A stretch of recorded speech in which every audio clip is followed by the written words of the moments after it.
of course, we always talk about UFO news.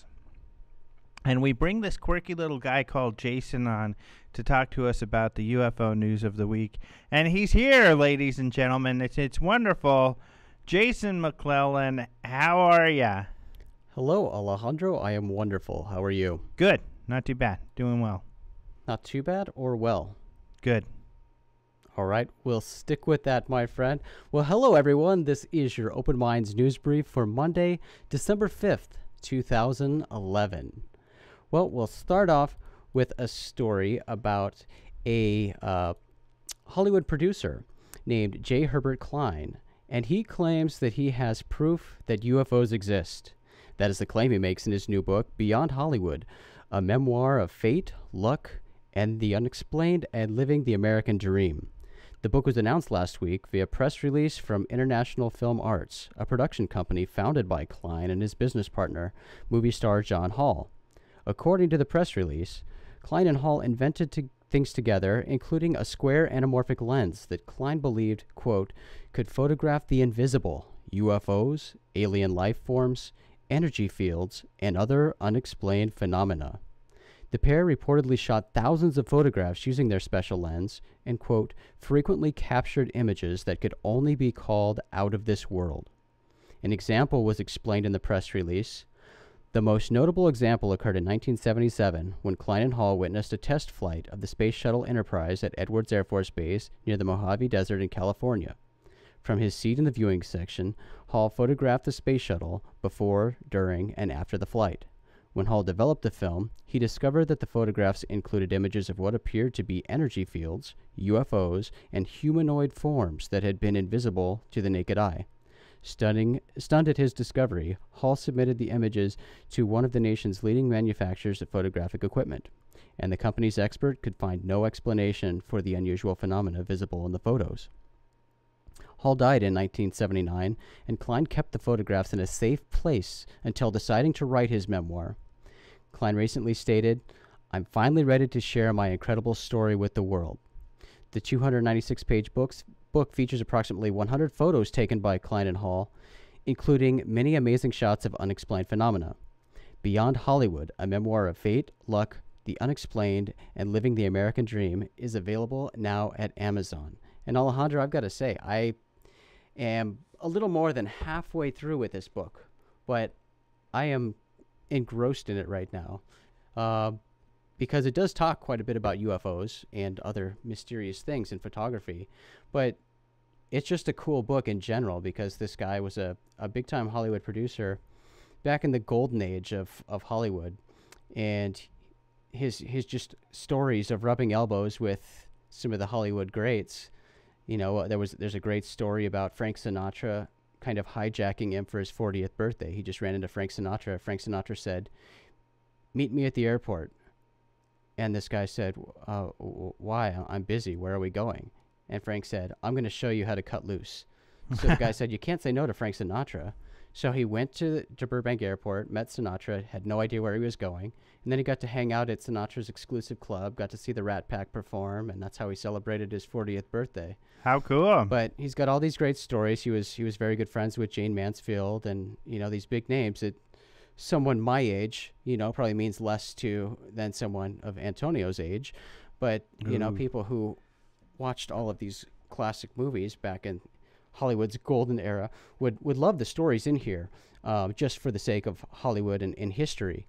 But then getting into some of the strange stories about technology that he and his partner developed, and his partner developed a lot of interesting technology before they formed their partnership. He was involved with Howard Hughes and alleges that he created some technology that rubbed certain people the wrong way and was actually stolen, like perpetual motion machines. That Howard Hughes had built these? He was possibly involved, but no, his partner, Klein's partner, Hall, had invented a perpetual motion machine, a car that ran off water, and that car was mysteriously stolen. So there's some interesting stories in this book. So this book is mostly about his life about what percentage of it is Well, it's his about the memoir. UFOs. It's his story of Right. of his experiences in Hollywood, and probably about half of the book talks about the mysterious stuff that this camera Wow. can photograph, and different UFO stories and things like that. Now it says there's like hundreds of pictures, or like at least 100. Hundreds of photos total in the book. Okay, And but his not partner all of these took are thousands of photos, and no, they're not all of UFOs and strange things. There are some of these photos in the book, and they show things that look like apparitions, ghosts. There's some that look like they could be UFOs in the sky. They're pretty interesting. But like I said, I haven't finished the book yet, but I find it pretty exciting so far. Well, what do you think of the pictures? Well, I think some of them are pretty fascinating. Especially some of the apparitions. They look really bizarre. And again, these are things that were not seen when the photos were taken, and they were only visible with this special lens. What the guy did who invented this lens was took side by side, just seconds apart, photos with a regular lens and this special lens that he invented. Interesting. And so the special lens would pick up on things the regular lens didn't. I wonder what took them so long, because they took these pictures like in the 70s or something, right? Yeah, that's right. It's from the 70s, but they seemed very hesitant because they didn't want it getting out. It seems like they didn't want to tell people about it, for fear of ridicule, or perhaps because of these other projects this guy had been involved in, and certain people had already kind of had it in for him. So interesting. But I don't know. It's an interesting story, and these people were some major players in Hollywood. Yeah. Cool. And this guy was a big time inventor too. So it's a very interesting story. I do suggest reading the book. It's fun so far, but the pictures are mysterious and worth checking out. Cool. Very cool, and I think you would like it, Alejandro. Yeah, sounds neat. All right. In other news, we have more UFO petitions. We talked briefly about this last week, but in early November, the White House officially responded to 2 UFO petitions on their We the People section of the White House website. The White House stated that the, quote, U.S. government has no evidence that any life exists outside our planet, or that an extraterrestrial presence has contacted or engaged any member of the human race. Authors of the petition, as well as some supporters of the petitions, were hoping for a different response. As we discussed last week, Stephen Bassett of the Paradigm Research Group, who authored one of the initial petitions, announced his follow-up petition that was submitted to the We the People section of the White House website on December 1st, calling for, quote, the Obama administration to demand a full congressional investigation of UFO ET disclosure efforts by the Clinton OSTP, the Rockefeller Initiative. But Bassett's petitions have received criticism for their combative wording and conspiracy-oriented nature. A new petition that went live last week takes a different approach. Hollywood writer-producer Bryce Zabel and UFO historian author Richard Dolan are the authors of the petition, calling for the White House to, quote, investigate unidentified aerial phenomena as reported by citizens, police, astronauts, pilots, and the military. The detailed description of the petition reads, searching for microbes on Mars and radio signals from space is not enough. We must explain unidentified aerial phenomena, or UAP, right here on Earth. For 6 decades, worldwide credible witnesses, including President Carter and Reagan, have consistently described objects with flight capabilities beyond our technology. UAP are often verified by radar and even seen at nuclear sites by military officers. Given the national security implications, the United States should conduct an independent investigation. This inquiry must transparently review the key unsolved UAP reports with access to classified documents. It must have the power to call witnesses and grant immunity. The findings should be publicly presented. So these 2 petitions are currently live on the We the People section of the White House website. And as of this morning, I believe the Bassett petition had about 1,500 signatures, and the Dolan Zabel petition has about 1,000. Yeah, that's what I saw not too long ago. So we'll see what happens. 25,000 signatures is a lot. I've got the a banner at UFODailyNews.com for the Dolan Zabel one, because I like the wording. I think, you got to kind of take some baby steps here and at least get them to talk about UFOs in general before going all the way to the ET idea.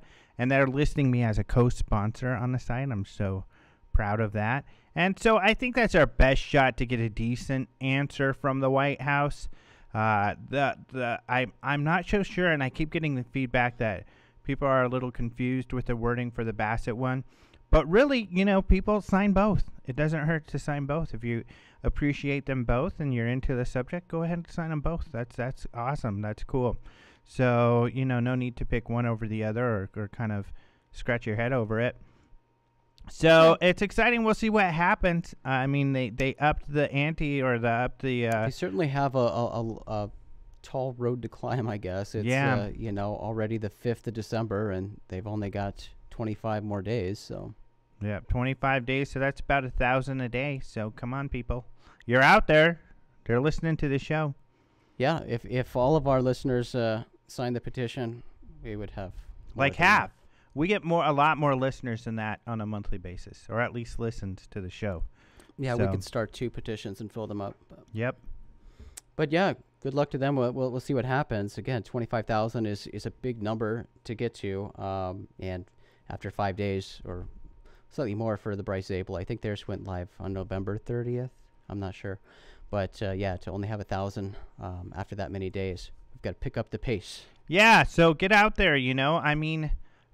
Go ahead and sign it. It's fun. I mean, we'll see what happens. And I do know that we received many messages. I'm not sure why people contacted us with this issue, but there were a lot of issues reported to us about the White House, about the We the People website.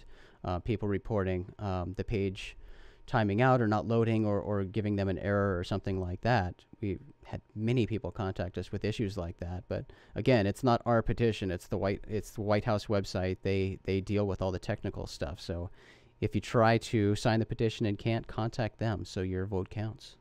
Yep. Check it out. All right. We'll move on to another story, Alejandro, and this is a topic you and I discuss frequently on the show, and I like pointing out these stories. Many journalists and people in the general public hold the inaccurate belief that the search for intelligent extraterrestrial life elsewhere in the universe is an enterprise conducted only by overweight sci-fi dorks living in their parents' basements. The reality is that respected scientists from around the world have been actively searching for extraterrestrials for decades. A recent article published by Space Daily contained the wonderful quote, "Most scientists think that we are not alone in the universe. Many of NASA's missions involve searching for signs of life in space."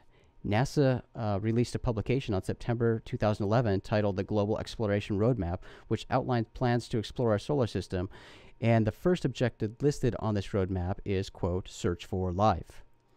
NASA also recently launched their latest Mars rover, the world's largest extraterrestrial explorer that will comb the red planet's surface looking for signs of life. But aside from NASA, scientists at universities and major research institutions are actively participating in the extraterrestrial search. An article published last week in Harvard University's daily newspaper, the Harvard Crimson, accurately states, quote, "Discovering extraterrestrial life is not a new goal on mankind's to-do list," end quote. The field of astrobiology, the study of and search for life in the universe, has gained momentum in recent years, and new academic programs in the field are appearing at universities around the country. And just last week, NASA and the Library of Congress announced the establishment of the Baruch S. Bloomberg NASA Library of Congress Chair in Astrobiology, housed within the John W. Klug Center at the Library of Congress. According to the Harvard Crimson, Harvard physics professor and electrical engineer Par Horowitz is a leading figure in the search for intelligent extraterrestrial life. He was one of the early pioneers of the SETI Institute, which was founded by Frank Drake, a doctoral alumnus of the Harvard Astronomy Department. Horowitz's SETI work primarily involves using radio telescopes to listen to signals from aliens technology. There's another Harvard professor, David Charbono, is one of the world's leading experts on exoplanets, and according to the Harvard Crimson, he believes that within 3 years, man will likely discover habitable planets on which life could thrive. Wow. And Harvard is just one example illustrating the reality that leading scientists are participating in the search for extraterrestrial life. That's a point you and I tried to drive home, Alejandro.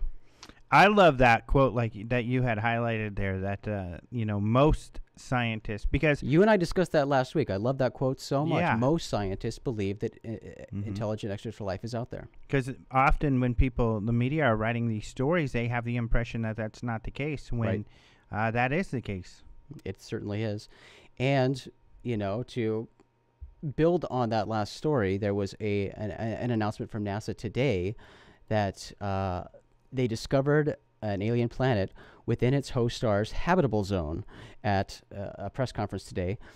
NASA said this planet, Kepler 22b, that's a planet we've mentioned on the show before, is the first planet to be discovered in the habitable zone, the region where liquid water could exist on the planet's surface.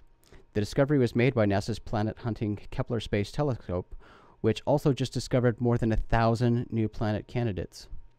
In February 2011, the Kepler team reported 54 potential planets in the habitable zone, but of those 54, Kepler 22b is the first to be confirmed. According to Space.com, of the total 2,326 candidate planets that Kepler has found to date, 207 are approximately Earth-sized. More of them, 680, are a bit larger than our planet, falling into the super-Earth category. Including Kepler's latest discoveries, the current number of candidate planets in the habitable zones of their stars is 48. But again, those are just candidates. Only Kepler 22b has been confirmed. Kepler 22b orbits a star similar to our own, and Space.com explains that scientists believe the discovery of this planet brings us, quote, one step closer to finding a planet like our own, one which could conceivably harbor life. Cool. I like the way you say habitable. Habitable. You just kind of have to let that one roll, otherwise you're going to flub. Yeah. Exciting. We've said habitable on this show so many times, so Yeah. kind of have some practice in We're there. habitable pros. Habitable. But I have a story here, Alejandro, that is breaking news. Ba-ba-bum. Brr, brr, brr, brr. Breaking news here on Open Minds Radio. This is a story that our colleague Antonio Huneeus just broke today, and he just finished writing this story before the show started. I haven't had a chance to get it posted to our website. Got a couple minutes to tell us about it. But the story will go live. You can check it tomorrow. But a German citizen, Frank Reitmeier, was bothered by the fact that citizens of other nations like France, England, Canada, and the U.S. could access some government UFO files, but Germany's government hasn't made any UFO files available to the public. He specifically wanted to access a confidential study prepared by the research services of the Department of Science and Foreign Relations of the German Bundestag, the federal parliament. So what did Frank do? He sued the government, and the Berlin Administrative Court sided with him on the matter. The defendant, the German federal parliament, is of course appealing the ruling, but this guy basically wanted to see this UFO study that had been leaked some time ago, this study from 2009, and the court decided that because all the guy wanted to do was read it, there was nothing wrong with that. So they're ordering the federal parliament to release this study for people to read. Yeah, that's pretty cool that he sued the government and won. We'll see what happens next, though, because just because you sue the government and win doesn't mean you're going to get what you want, unfortunately. That is so true.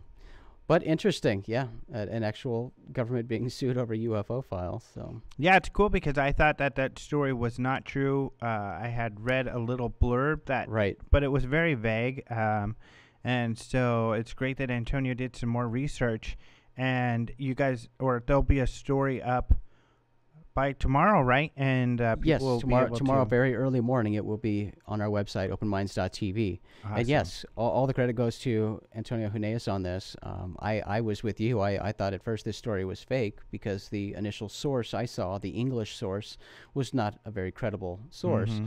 But he did more digging and found that this is all over German news right now, all over the major media. Cool. So it's going to be a great story. Check it out on openminds.tv. He really did an in-depth, as much as he could, into this story. So sweet. All right. Well, Alejandro, that is it for the news. Remember to check out all of these stories and so many more at openminds.tv, your source for UFO-related news. I'm Jason McClellan, your Open Minds news correspondent, and you've been briefed.